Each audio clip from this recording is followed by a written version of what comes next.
السلام عليكم ورحمة الله وبركاته.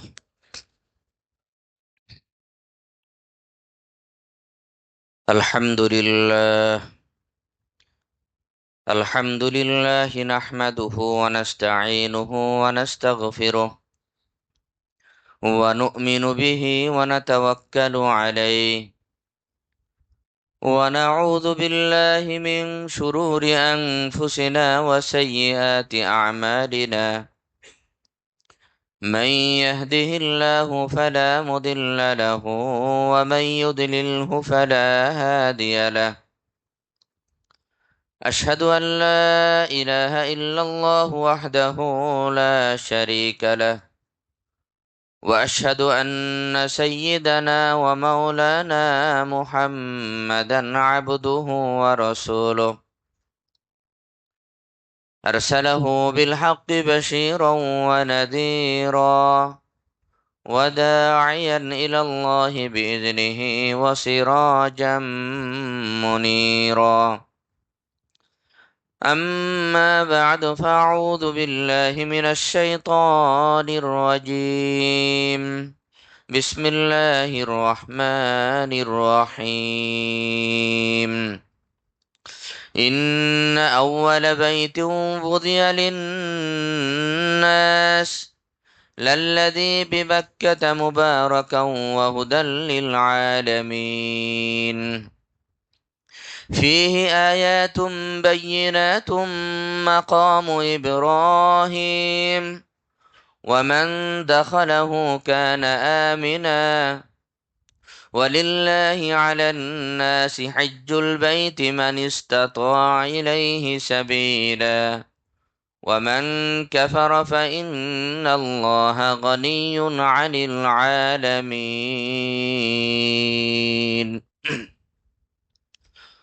وقال النبي صلى الله عليه وسلم: تابعوا بين الحج والعمرة فإنهما ينفيان الفقر والذنوب. وقال النبي صلى الله عليه وسلم: من حج لله فلم يرفث ولم يفسق رجع كيوم ولدته أمه. آمنت بالله صدق الله العلي العظيم وصدق رسوله النبي الكريم، ونحن على ذلك لمن الشاهدين والشاكرين، والحمد لله رب العالمين.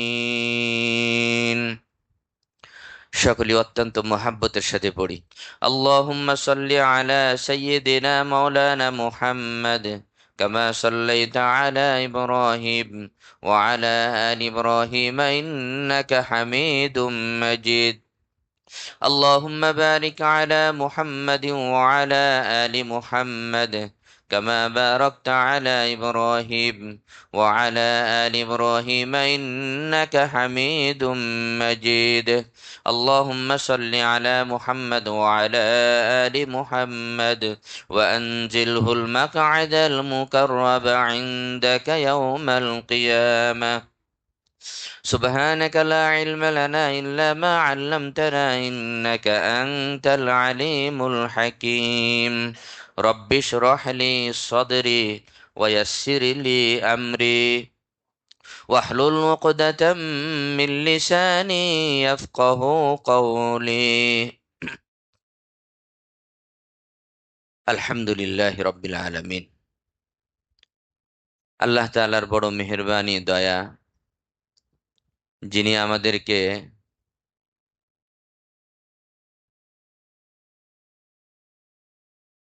হজের মাসের মধ্যে আসরে হজের ইয়ামুল জুমায় আল্লাহর ঘর মসজিদে আসার বসার দিনই কিছু আলোচনা করার শোনার তৌফিক দিয়েছেন। কালিমাত শুকর আদায় করি আলহামদুলিল্লাহ।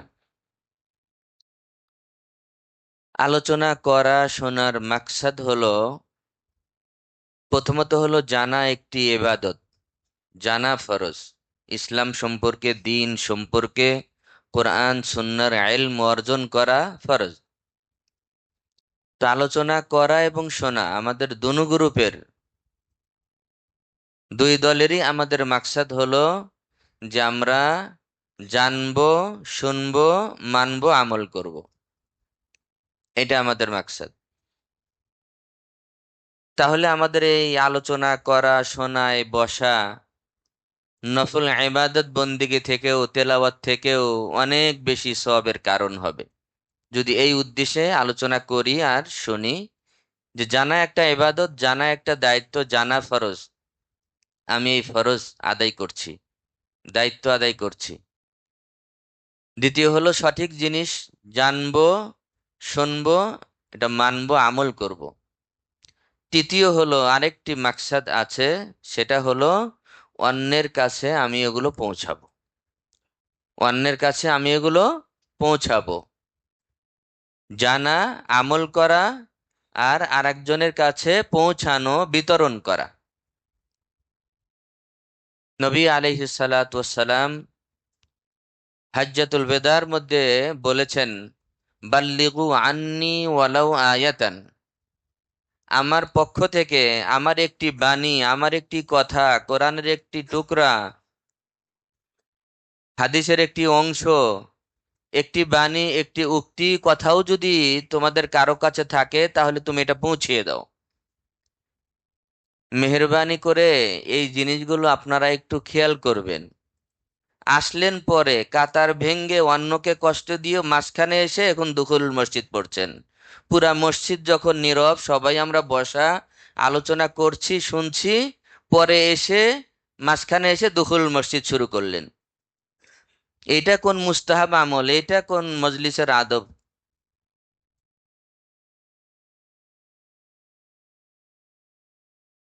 পড়েন, দুখুল মসজিদ পড়েন, কেউ তো নিষেধ করেনি। আপনি বারান্দায় পড়ে আসেন, নীরবে আলাদা জায়গায় পড়ে আসেন, আড়ালে পড়ে আসেন।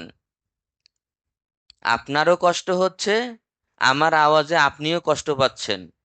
আওয়াজের মধ্যে তো তেলাওয়াত করা যায় না, ভুলে যায়, কিন্তু রুকুর তাসবিহ এগুলোও ভুলে যায়, ঠিক মতো আদায় করা যায় না। তো এটার জন্য আমিও তো কারণ হচ্ছি, আপনার নামাজের ডিস্টার্ব হচ্ছে, এটার জন্য আমিও কারণ। তো অতএব একটি নিরিবিলি জায়গায় যদি পড়তেই চান, আদায় করে আসেন।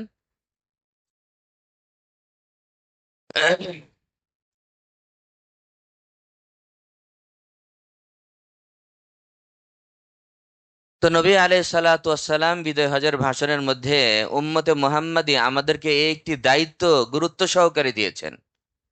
যেহেতু নবী আলাইহিস সালাতু ওয়াস সালামের পরে উনি আখেরি নবী, শেষ নবী, আর কোনো নবী আসবেন না, ওই অর্থে দায়ী আসবেন না। নবী যে দায়ী সেই হিসাবে দায়ী আসবেন না।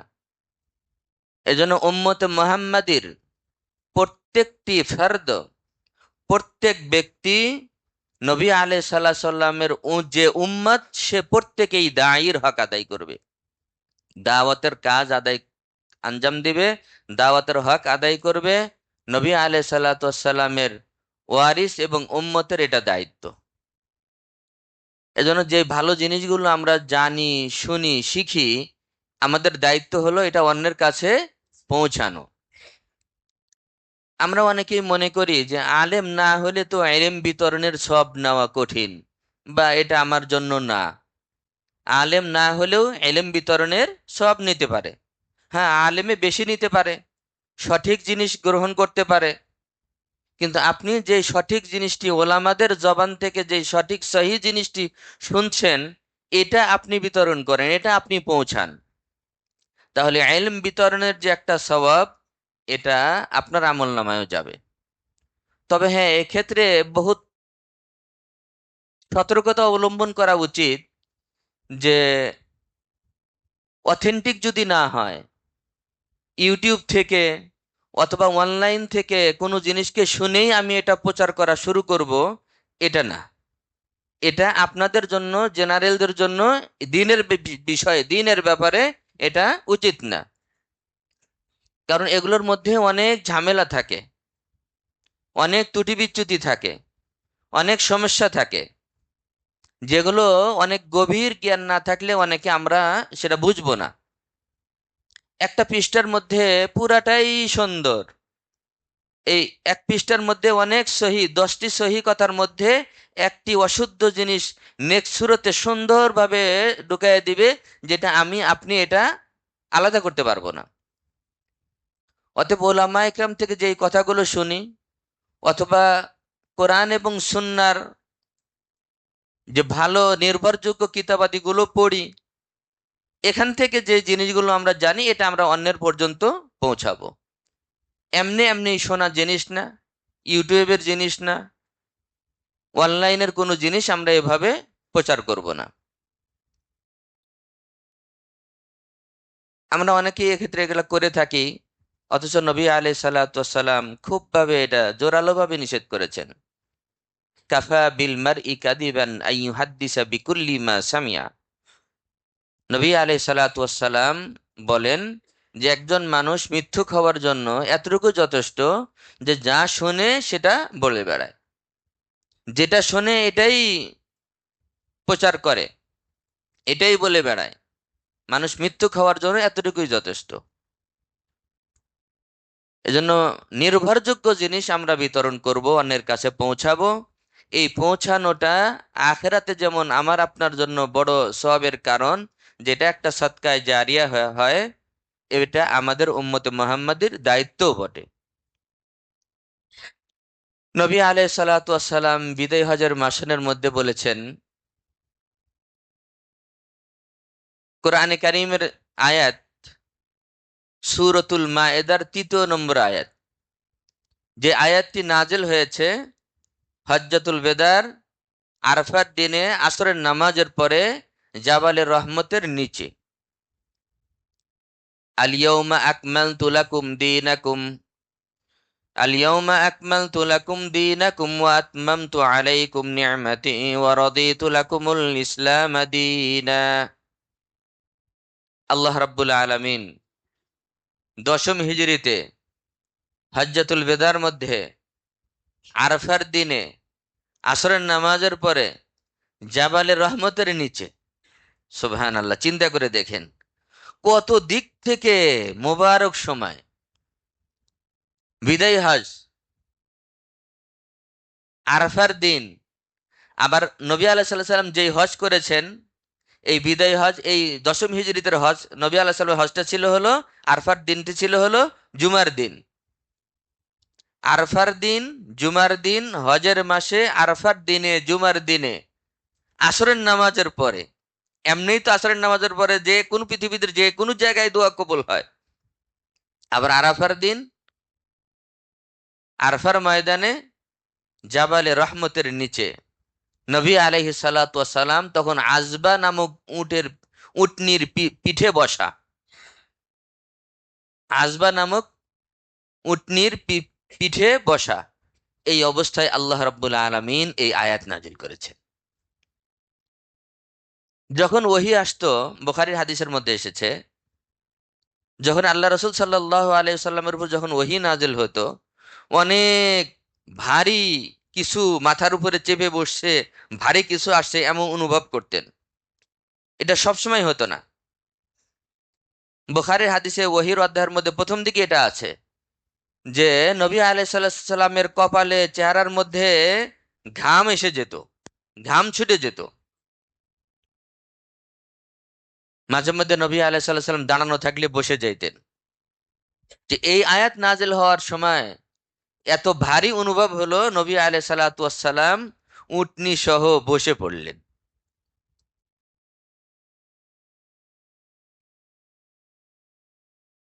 নবী আলাইহিস সালাম বসে পড়লেন। আয়াতের মধ্যে আল্লাহ রাব্বুল আলামিন কি ঘোষণা দিলেন? আল ইয়াউমা আকমালতু লাকুম দীনাকুম ওয়া আতমামতু আলাইকুম নি'মাতি ওয়া রাদিতু লাকুমুল ইসলাম দীনা।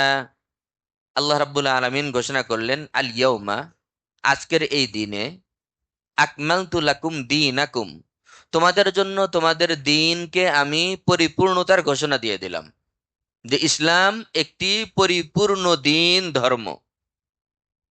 ওয়া আতমামতু আলাইকুম নি'মাতি, আমি আমার নিয়ামত রাজিকে তোমাদের জন্য পরিপূর্ণ করে দিলাম। ওয়া রাদিতু লাকুমুল ইসলাম দীনা, এবং ইসলামকে ধর্ম হিসাবে গ্রহণ করায় আমি তোমাদের উপরে সন্তুষ্ট হয়ে গেলাম। সুবহানাল্লাহ। কি সুন্দর সুন্দর তিনটি ঘোষণা চলে আসলো। আল ইয়াউমা আকমালতু লাকুম দীনাকুম, দ্বীনের পরিপূর্ণতার ঘোষণা আসলো। ওয়া রাদিতু লাকুমুল ইসলাম দীনা ওয়া আতমামতু আলাইকুম নি'মাতি। আল্লাহ রাব্বুল আলামিনের নিয়ামত রাজির পরিপূর্ণতার ঘোষণা দিলেন, দ্বীনের পরিপূর্ণতার ঘোষণা দিলেন, এবং আল্লাহ রাব্বুল আলামিন দ্বীনকে, ইসলামকে ধর্ম হিসাবে গ্রহণ করার ব্যাপারে সন্তুষ্টির ঘোষণা দিয়ে দিলেন। এই আয়াত নাজিল হওয়ার পরে নবী আলাইহিস সালাতু ওয়াস সালাম এই পৃথিবীতে হায়াতে আর 81 দিন বেঁচে ছিলেন। দশম হিজরিতে জিলহজের 9 তারিখের ঘটনা। 11 হিজরি 12ই রবিউল আউয়াল নবী আলাইহিস সালাতু ওয়াস সালাম দুনিয়া থেকে বিদায় নিলেন। হিসাব করে দেখবেন 81 দিন নবী আলাইহিস সালাতু ওয়াস সালাম, আর 81 দিন এইটার পরে, এই আয়াত নাজিল হওয়ার পরে দুনিয়াতে ছিলেন। কিন্তু এখানে একটা প্রশ্ন হয় যে আল্লাহ রাব্বুল আলামিন এই আয়াতের মধ্যে ইসলাম দ্বীন পরিপূর্ণতার ঘোষণা দিয়ে দিলেন, কোন একটা জিনিস পরিপূর্ণতার ঘোষণা দেওয়ার পরে আবারও আয়াত নাজেল হয় কেমনে? এই আয়াতই শেষ আয়াত না, এই আয়াতের পরেও আরো বাকি 81 দিন যে নবী আলাইহিস সালাতু ওয়াস সালাম দুনিয়াতে জীবিত ছিলেন, এই 81 দিনের মধ্যে আরো কয়েকটি আয়াত অবতীর্ণ হয়েছে। এজন্য মুফাসসিরিন ইকরাম প্রশ্ন করেছেন যে আল্লাহ রাব্বুল আলামিন দ্বীনের পরিপূর্ণতার ঘোষণা দিলেন, তো পরিপূর্ণতার ঘোষণার পরে আবারও আয়াত নাজিল হলো, আবার এদিকে পরিপূর্ণতার ঘোষণাও আসলো। এজন্য মুফাসসিরিন ইকরাম এটার উত্তর দেন যে এই 81 দিনের মধ্যে এই আয়াত নাজেল হওয়ার পরে পরবর্তীতে আহকামাতের বিধিবিধানের কোনো আয়াত আর নাজেল হয়নি, বিধিবিধানের কোনো আয়াত আর নাজেল হয়নি। তো আহকামাতের দিকে, শরীয়তের বিধিবিধানের দিক থেকে আল্লাহ রাব্বুল আলামিন দশম হিজরির বিদায় হজে আরাফার ময়দানে দ্বীনের পরিপূর্ণতার ঘোষণা দিয়েছেন। যাই হোক, এই আয়াত শোনার পরে এক ইয়াহুদি ওমর রাদিয়াল্লাহু তাআলা আনহুর কাছে এসে বলল যে এই আয়াত, এই ধরনের আয়াত যদি আমাদের উপরে নাজেল হতো তাহলে এটাকে আমরা ঈদের দিন বানায় নিতাম আনন্দে। আল্লাহ রাব্বুল আলামিন এত কিছুর পরিপূর্ণতার ঘোষণা দিয়েছেন, আর মহান আল্লাহ রাব্বুল আলামিন যারা ইসলামকে ধর্ম হিসেবে গ্রহণ করেছে তাদের উপরে সন্তুষ্টির আসমান থেকে আল্লাহ রাব্বুল আলামিন এই মুবারক দিনে ঘোষণা দিয়েছেন। এত বড় খুশির আনন্দের বিষয়, এত বড় প্রাপ্তি, এত বড় খুশির বিষয়, এটা যদি আমাদের উপরে, ইহুদিদের উপরে, আমাদের উপরে যদি এই ধরনের কোনো আয়াত নাজেল হতো তাহলে ওই দিনটাকে আমরা ঈদের দিন বানায় নিতাম, আনন্দের দিন, উৎসবের দিন বানাতাম। ওমর রাদিয়াল্লাহু তাআলা আনহু বললেন যে আরে, আমরা তো ওই দিন আগের থেকে দুই ঈদের দিন, দুই খুশির দিন বানায় নিয়েছি। জুমার দিন একটা ঈদের দিন, আর আরাফার দিন আরেকটি আনন্দের দিন, খুশির দিন। আসল হজ তো কোনটাকে বলা হয়? আরাফার দিন। আল হাজ্জু হিয়াল আরাফা, আরাফার দিনটাই হলো হজের দিন, আনন্দের দিন। তোমার রাদিয়াল্লাহু তাআলা বললেন তোমরা তো এক ঈদ বানাইতা, ওইটার দিন তো আমরা দুই ঈদ, ডবল ঈদ বানাইছি এটাকে। তো আমার যেটা বলার মাকসাদ আজকের আলোচনার, আজকে হয়তো ভূমিকার মধ্যেই শেষ হয়ে যাবে। নবী আলাইহিস সালাতু ওয়াস সালাম জীবনে একবারই হজ করেছেন, সুযোগই পেয়েছেন একবার। অনেকে না বুঝে বিভিন্ন জিনিস দিয়ে নিজে নিজেই ফতোয়া দেয়, গলত দলিল দেয় যে এত হজ ওমরা করে কেন মানুষ? নবী আলাইহিস সালাতু ওয়াস সালাম তো একবারই হজ করেছেন। আল্লাহ রাসূল সাল্লাল্লাহু আলাইহি ওয়াসাল্লাম তো হজের সুযোগই পেয়েছেন একবার। হজ ফরজ হয়েছে নবম হিজরিতে। দিন সম্পর্কে আমাদের পরিষ্কার পরিচ্ছন্ন ধারণা থাকা উচিত। এজন্য দেখেন, আমার একটা অভ্যাস হলো, আমি যখন যে কোনো বিষয়ের উপর একটু আলোচনা করি, পরিষ্কার পরিচ্ছন্ন, মানে ওই বিষয়ের উপরে ধারণা দেওয়ার চেষ্টা করি। শুধু কেসা কাহিনী গল্প বললাম, এটার দ্বারাই তো আসলে প্রকৃত যে দ্বীনের ইলম হাসিল করা যেটা জরুরি, এটা হলো না। নবম হিজরিতে হজ ফরজ হয়েছে, নবম হিজরির শেষের দিকে। আল্লাহ রসুল সাল্লাল্লাহু আলাইহি ওয়াসাল্লাম তখন হজের সময় একেবারে কাছে। নবী আলাইহিস সালাতু ওয়াস সালাম যদি হজে যান, লক্ষাধিক সাহাবা একরাম পাগল হয়ে আছে আল্লাহ নবীর সাথে হজ করবেন। আল্লাহ নবীর সাথে হজ করবেন, লক্ষাধিক সাহাবা একরামের প্রস্তুতি নেওয়ার মতো সেই সামর্থ্য, শক্তি, সময় কোনোটাই তখন ছিল না। এ কারণে নবী আলাইহিস সালাতু ওয়াস সালাম হজের আয়াত নাজিল হওয়ার পরে আর কয়েকদিন বাকি আছে হজের, আল্লাহ রসুল সাল্লাল্লাহু আলাইহি ওয়াসাল্লাম এই আয়াতের উপরে আমল করার জন্য, হজের ফরজের উপরে আমল করার জন্য অল্প কয়েকশো সাহাবা একরামকে সঙ্গে দিয়ে আবু বকর রাদিয়াল্লাহু তাআলা আনহুকে আমিরে কাফেলা বানিয়ে উনি বললেন যে তুমি যাও, গিয়ে এবার হজের কাজ সেরে আসো। আবু বকর রাদিয়াল্লাহু তাআলা আনহুকে নবী আলাইহিস সালাতু ওয়াস সালাম, বুখারী হাদিসের মধ্যে আছে দেখেন, নবী আলাইহিস সালাতু ওয়াস সালাম জিম্মাদারি দিলেন যে মিনা আরফার সকল জায়গায় যেখানে বড় বড় জমায়েত হয়, কাফের মুশরিকরা তো হজ করতো, বাইতুল্লাহ তওয়াফ করতো, করতো না? আমরা অনেকে তো জানি না। কাফের মুশরিকরাও তো তওয়াফ করতো, হজ করতো, কিন্তু তাদের মন গড়া সিস্টেম ছিল, মন গড়া সিস্টেম ছিল। বাইতুল্লাহ তওয়াফ করতো উলঙ্গ অবস্থায়, বাইতুল্লাহ তওয়াফ করতো উলঙ্গ অবস্থায়। দলিল কি? উলঙ্গ অবস্থায় কেন তওয়াফ করো? বাইতুল্লাহকে সম্মান করতো। দুইজনে কোনো বিষয়ে চুক্তি হবে, কয় বাইতুল্লাহ চলো। দুজনে কোনো বিষয়ে চুক্তি হবে, আমরা কি করি? স্ট্যাম্প। অথবা অনেকে কথাকে দৃঢ় করার জন্য আল্লাহর নামে কসম করে বা মসজিদে যায়। তো তারাও কিন্তু কোনো জিনিসকে, চুক্তিকে মজবুত করার জন্য বলতো যে বাইতুল্লাহর চলো। বাইতুল্লাহর সামনে এসে তারা লেখালেখি করত, চুক্তি করত, কিন্তু মন গড়া সিস্টেমে এবাদত করত এবং সম্মান করত, উলঙ্গ অবস্থায় তওয়াফ করত।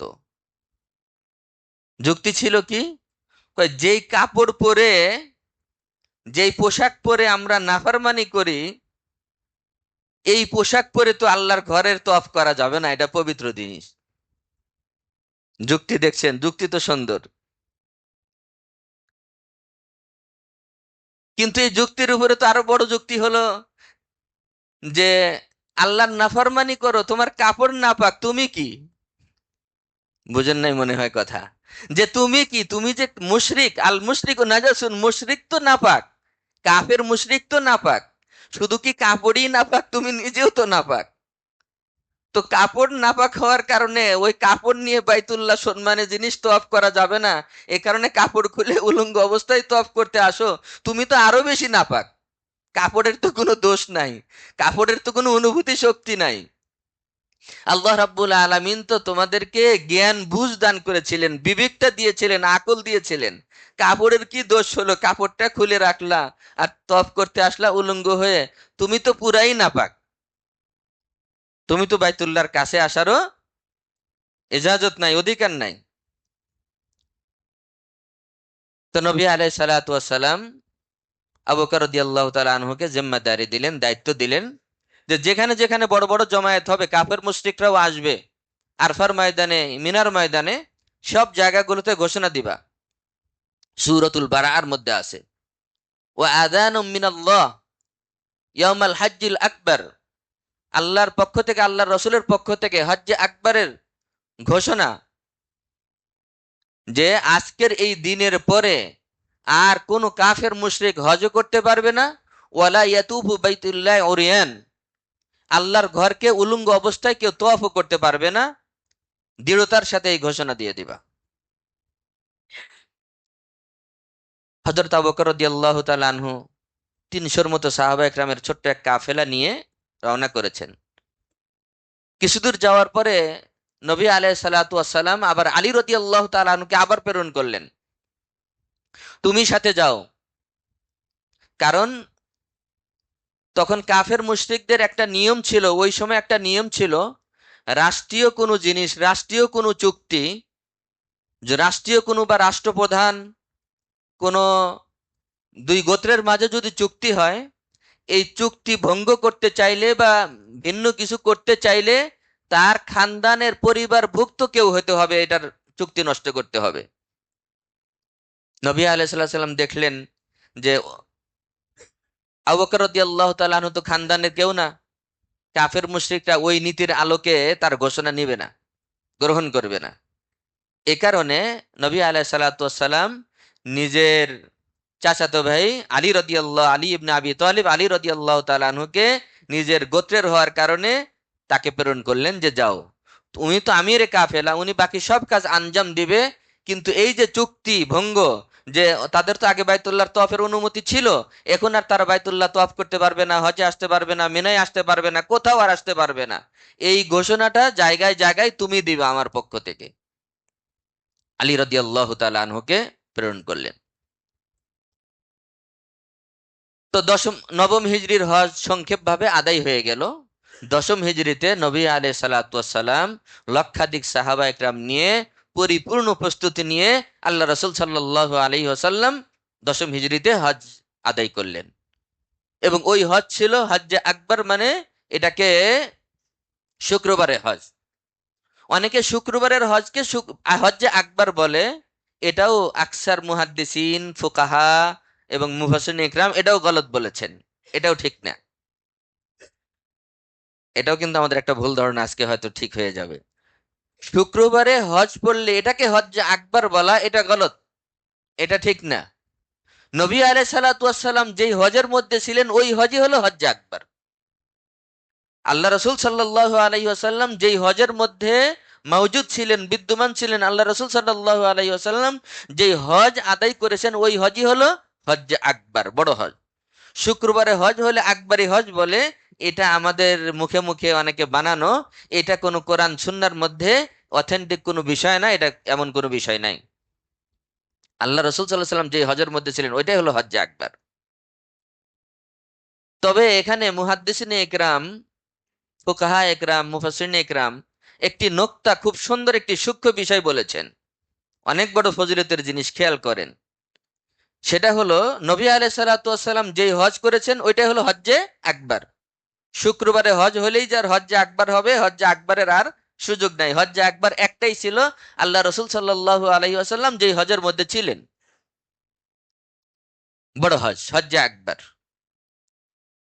যদি কোনো ব্যক্তি মাহে রমাদানে ওমরা করে, সহি মুসলিমের হাদিস শরীফের মধ্যে এসেছে, নবী আলাইহিস সালাতু ওয়াস সালাম বলেন যে যে ব্যক্তি মাহে রমাদানে ওমরা করলো সে যেন আমি নবীর সাথে বড় হজ আদায় করলো। এখানে একটা, সারা জীবন যতই হজ করেন আপনি, আকবারি হজ শুক্রবারে 10 বার হজ করলেও আকবারি হজ হবে না, আকবারি হজ পাবেন না, আকবারি হজ এটাকে বলেও না। কিন্তু যদি মাহে রমাদানে ওমরা আদায় করেন, আপনার ওমরাটা নবী হাদিসের আলোকে মুহাদ্দিসিন ইকরাম বলেছেন, আল্লাহর নবীর এই হাদিস অনুযায়ী, সুন্নাহ অনুযায়ী আপনার এই আমল আকবারি হজের সমান হয়ে যাবে। সুবহানাল্লাহ। মাহে রমাদানে ওমরা আদায় করলে সেই ওমরা কি হবে? হজ্জে আকবরের সমান হয়ে যাবে, আল্লাহ নবীর হজের সাথে দৃশ্য সাদৃশ্য থাকার কারণে। এটা একটা অনেক বড় ফজিলতের বিষয় হলো এটা। না হলে হজ্জে আকবর আর নাই, হজ্জে আকবর একটাই ছিল। তো নবী আলাইহিস সালাতু ওয়াস সালাম হজ একবার করেছেন, এটার মর্ম উনি তো সুযোগই পেয়েছেন একবার, পরবর্তী বছর তো আর সুযোগই পাননি, এ কারণে তো উনি একবার হজ করেছেন। কিন্তু ওমরা আল্লাহ রসুল সাল্লাল্লাহু আলাইহি ওয়াসাল্লাম ওমরা করেছেন কয়বার? আরবা আমারাত। বুখারীর ওমরার অধ্যায়ের মধ্যে আছে নবী আলাইহিস সালাতু ওয়াস সালাম 4 বার ওমরা করেছেন, বড় হজের সাথে একবার, আর আলাদা ওমরার জন্য মুস্তাকিল স্বয়ং সম্পূর্ণ শুধু ওমরার উদ্দেশ্যেই সফর করে 3 বার ওমরা করেছেন, আর হজের সাথে একবার ওমরা করেছেন, মোট 4 বার ওমরা করেছেন। যদিও হজ ফরজ একবার, যদিও হজ ফরজ একবার, কিন্তু একটা হাদিস শরীফের মধ্যে আসছে, ওই হাদিসের আলোকে মুহাদ্দিসিন ইকরাম আলোচনা করেছেন। ফতোয়ায়ে রহমানিয়ার মধ্যেও জিনিসটা অনেক বিস্তারিত, খুব সুন্দরভাবে আলোচনা করা হয়েছে। আল্লাহ রসুল সাল্লাল্লাহু আলাইহি ওয়াসাল্লাম এক হাদিসের মধ্যে বলেছেন, আমার যে উম্মতের তৌফিক হবে, আমার যেই উম্মতের তৌফিক হবে সে যেন প্রতি 4 বছর পরে একবার করে হজ করে, সে যেন প্রতি 4 বছর পরে কমপক্ষে একবার করে হজ করে। এজন্য প্রতি 4 বারের পরে একবার কমপক্ষে হজ করা, এটাও উম্মতে মুহাম্মাদের হাদিসের আলোকে যার তৌফিক আছে তার এটাও একটা দায়িত্ব। আর জীবনে একবার উমরা করা সুন্নাতে মুআক্কাদা, জীবনে একবার কমপক্ষে উমরা করা সুন্নাতে মুআক্কাদা, একাধিকবার করা নফল। যে মর্ম বুঝে সে তো দৌড়াইতেই থাকে, কারণ পরিষ্কার পরিচ্ছন্ন সহিহ হাদিস, নবী আলাইহিস সালাতু ওয়াস সালাম বলেন, আল উমরাতু ইলাল উমরাহ মুকাফফিরাতুন লিমা বাইনাহুমা। এক উমরা থেকে আর এক উমরা, মাঝখানের জীবনের যত গুনাহ আছে সব গুনাহকে মোচন করে দিবে। এক উমরা থেকে আর এক উমরা। এজন্য অনেকের তো কষ্ট লাগে, কিন্তু অনেক ভালো লাগে হলো ওই সমস্ত ব্যক্তিদের যারা হজ করে আসার পরে বা উমরা করে আসার পরে আর খুব কম সময় দুনিয়াতে থাকে, খুব অল্প সময়ের মধ্যে দুনিয়া থেকে বিদায় নেয়। এই মানুষগুলো আল্লাহর কাছে নিষ্পাপ এবং অনেক দামি। কারণ হজ উমরার পরে তার জীবনের পিছনের সব পরিষ্কার পরিচ্ছন্ন, মাসুম, নিষ্পাপ। হজের পরে নতুন দফতর, নতুন আমল নামা খোলা হয়। আগের গুলো সব ডিলেট, আগের গুনাহ খাতা সব ডিলেট। ওমরার পরে আগের গুলো সব ডিলেট, হজের পরে আগের গুলো সব ডিলেট। এখন নতুন। তো নতুন জীবন সে পেয়েছে 1 মাস 2 মাস। হজ উমরা করার পরে যদি আল্লাহ তাআলা মকবুল হজ উমরার তৌফিক দেন, আর ওই হজ উমরার পরে যদি তাড়াতাড়ি দুনিয়া থেকে চলে যায়, তার মতো সৌভাগ্যবান মানুষ এই পৃথিবীতে আর নাই।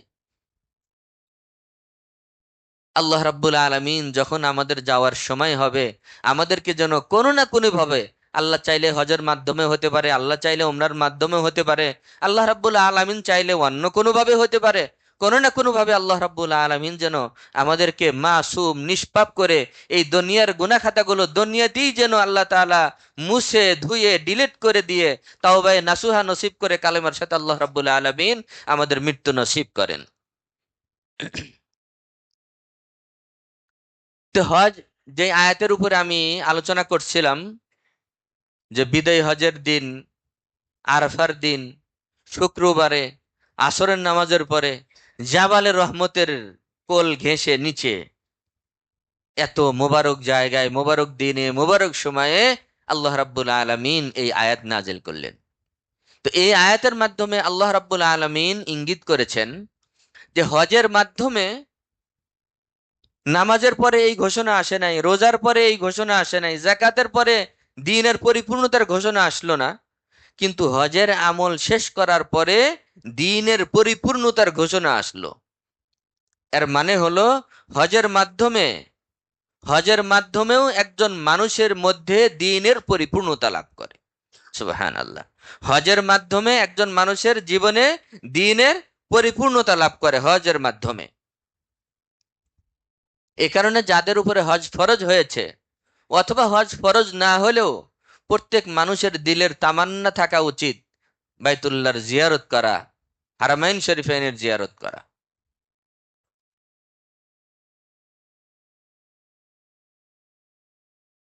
যেহেতু সামনে 18 অথবা 19 তারিখ মনে হয় হজের প্রথম ফ্লাইট, সঙ্গত কারণেই হজের উপরে, হজের মাসাইলের উপরে কিছু আলোচনা করা উচিত।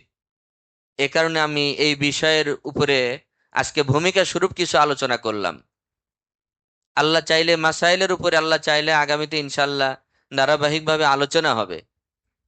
তো যাদেরকে আল্লাহ রাব্বুল আলামিন তৌফিক দিয়েছেন, এখন একটা প্রশ্ন হয়, একটা প্রশ্ন হয় যে হজের মাধ্যমে একজন মানুষের জীবনের ইমানের, ইসলামের পরিপূর্ণতা লাভ করে, যেমন হজের বিধানের মাধ্যমেই আল্লাহ রাব্বুল আলামিন দ্বীনের পরিপূর্ণতার ঘোষণা করেছেন।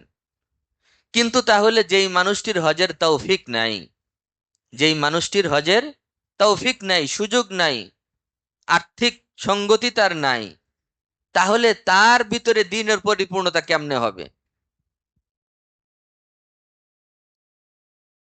ইসলামের আরাকান, স্তম্ভ, খুঁটি, যে জিনিসগুলোর উপর ইসলাম দাঁড়ানো, 5টি: ঈমান, রোজা, যাকাত, নামাজ, নামাজ আগে, ঈমান, নামাজ, যাকাত, রোজা, হজ। যে বাকি যে চারটি আছে, বাকি চারটি তো সবার জন্য, বাকি চারটি মোটামুটি মোটামুটি সবার জন্য।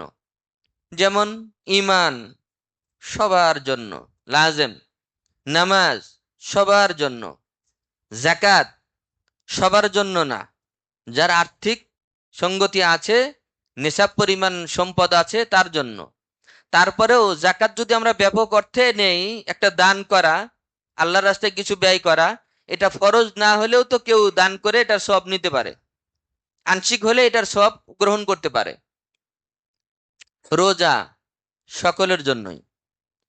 কিন্তু সর্বশেষ যে ইসলামের স্তম্ভ রোকন হজ, এটা এমন ভাবে ধার্য করা হলো যে প্রত্যেক মুসলমান এটা আদায় করতে পারবে না। আর এটার উপরেই ইসলামের পরিপূর্ণতার ঘোষণা আসলো। তাহলে একটা প্রশ্ন হয় যে তাহলে তো অনেক মানুষ মাহরুম হয়ে যাবে, বঞ্চিত হয়ে যাবে। তার মধ্যে তো ইসলামের পরিপূর্ণতা ইচ্ছা করলেও সে আনতে পারবে না। অনেক গরিব মানুষ, অসহায় মানুষ, যার আর্থিক সঙ্গতি নাই, সামর্থ্য নাই, সে ইচ্ছা করলেও তো তার মধ্যে তাহলে হজের মাধ্যমে ইসলামের পরিপূর্ণতা নিজের জীবনে সে আনতে পারছে না। আল্লাহ রাব্বুল আলামিন পঞ্চম রোকনটি এমন দিলেন যেটা সবার জন্য প্রযোজ্য না, সবাই ইচ্ছা করলেও ইসলামের পরিপূর্ণতা তার মধ্যে আনতে পারবে না। তো এটা কিভাবে হলো, একটু প্রশ্ন রয়ে যায় মনের কোণায়। এই প্রশ্নের উত্তর হলো, একজনে আল্লাহ রাব্বুল আলামিন যাকে আর্থিক সঙ্গতি দিয়েছেন, উনি আল্লাহর ডাকে সাড়া দিয়ে হজ ব্রত আদায় করে হজ পালন করে এই সওয়াব অর্জন করবে।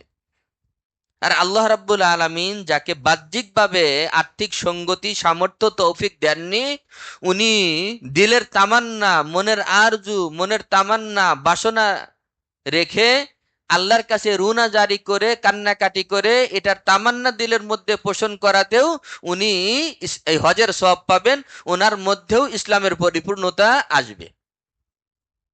মানে সারমর্ম কথা হলো, একজনে হজ করে হজের সওয়াব পাবে, আর একজনে হজের সামর্থ্য নাই, তৌফিক নাই, সে হজের সময় আসলে রুনাজারি করে কান্নাকাটি করে দিলের মধ্যে যাওয়ার তামান্না আছে, এই আরজু আকাঙ্ক্ষার মাধ্যমেও সে হজের সওয়াব পাবে। তো উম্মতে মুহাম্মাদি প্রত্যেকেই হজের সওয়াব পাবে যদি তার দিলের মধ্যে কি থাকে, তামান্না থাকে, হজের প্রবল আকাঙ্ক্ষা আশা থাকে, তামান্না থাকে দিলের মধ্যে, এবং রুনা জারি থাকে, আফসোস থাকে যে আল্লাহ, আপনি যাদেরকে তৌফিক দিয়েছেন, আর্থিক সামর্থ্য আছে, তারা হজের সময় আসলে পাগলের মতো লাব্বাইক বলতে বলতে আপনার নিদর্শন দেখার জন্য হারমাইন শরীফাইনের জিয়ারতে যায়, আল্লাহর নবীর কবর জিয়ারত করে, ইসলামের নিদর্শনগুলো দেখে, কোরআন সুন্নাহ, কোরআন যেই দেশে নাজিল হয়েছে সেই জায়গাগুলো দেখে, সেই পাথর দেখে, সেই গুহা দেখে, সব দেখতে পারে। আল্লাহ, আপনি আমাকে তৌফিক দেননি, আমি যেতে পারছি না, আমার দিলের তামান্না, যদি আমি যেতে পারতাম। এই তামান্না দিলের মধ্যে পোষণ করে আর একা একা রোনা জারি করে কান্নাকাটি করে চোখের পানি ফেলে, তো হজ করে যে সব পাবে, হজ না করে রুনা জারি করে আফসোস করেও সেও হজের সব পেয়ে যাবে ইনশাআল্লাহ। অনেকেরও আমাদের উপরে হজ ফরজ হয়, কিন্তু আমরা হজ করি না। আমাদের মধ্যে একটা ভুল ধারণা যে ছেলে মেয়ে যদি ঘরে উপযুক্ত থাকে, বিবাহ না দিয়ে হজ করা যাবে না, বিবাহ না দিয়ে হজ করা যাবে না। অনেকের সম্পদ আছে, আবার কিছু ঋণও আছে, অথবা সম্পদ আছে কিন্তু সম্পদ এই মুহূর্তে হয়তো বের করা যাচ্ছে না, কোথাও আটকানো আছে। স্থাবর সম্পদ আছে, অস্থাবরও আছে, কিন্তু এই মুহূর্তে বের করতে পারছে না। তো মনে করে যে 3 বছর পরে এখন থেকে নিয়ত করে, কয় 31 সালে 40 সালে হজ করব, 40 সালে হজ করব, মানে 40 সালের মিশনের মতো। 40 সাল পর্যন্ত আপনি যে বেঁচে থাকবেন, আল্লাহ রাব্বুল আলমিনের পক্ষ থেকে ওয়ারেন্টি গ্যারান্টি কার্ড কি মালাকুল মউত দিয়ে দিয়েছে আপনাকে। দেখেন আমরা কেমন, আমরা দুনিয়ার দিকে বলি বাড়ি শুরু করার 5 কোটি লাগবে, বাড়ি একটা করতে ধরেন, আসে 2 কোটি 1 কোটি, নিজের মধ্যে খুব সাহস আসে, বন্ধু বান্ধব সাহস দেয়, আরে ভাই শুরু করতে হয়, শুরু না করলে শেষ হবে কেমনে, শুরু করো, ব্যবস্থা একটা হয়েই যাবে। তো দলিল না এনে আমরা এই যুক্তি আমরা প্রয়োগ করি, আমাদের আশপাশের মানুষ আমাদেরকে এইভাবে উৎসাহিত করে যে ভাই শুরু করো, শুরু করলে তো হয়েই যাবে, একটা না একটা ব্যবস্থা হয়েই যাবে। আর আখেরাতের লাইনের কাজগুলো 10 বছর পরে রেখে দেই। আখেরাতের লাইনের কাজগুলো 10 বছর পরে রেখে দেই, যে হজ করব 35 সালে, 38 সালে, 40 সালে, যখন রিটায়ারমেন্টে যাবে তখন। কে ওয়ারেন্টি গ্যারান্টি দিল যে ওই পর্যন্ত বেঁচে থাকবে? দিনের ক্ষেত্রে মাসলা হলো এটা, যে দিনের ক্ষেত্রে আজকেই এখনই করব, এটা আমি যে কোনো ভাবে এখনই আঞ্জাম দিব। আর দুনিয়ার ক্ষেত্রে হলো ওই কথা, যে আল্লাহ যখন তৌফিক দিবে দেখা যাক, ঢিলে ঢালা কথা। আর আখেরাতের ক্ষেত্রে হলো এখন। আবু দাউদ শরীফের হাদিসের মধ্যে নবী আলাইহিস সালাতু ওয়াস সালাম বলেন, মান আরাদাল হাজ্জা ফালইয়াতাআজ্জাল, যে হজের ইচ্ছা পোষণ করেছে, হজ ফরজ হয়েছে, সে যেন খুব দ্রুত করে, সে যেন খুব দ্রুত করে।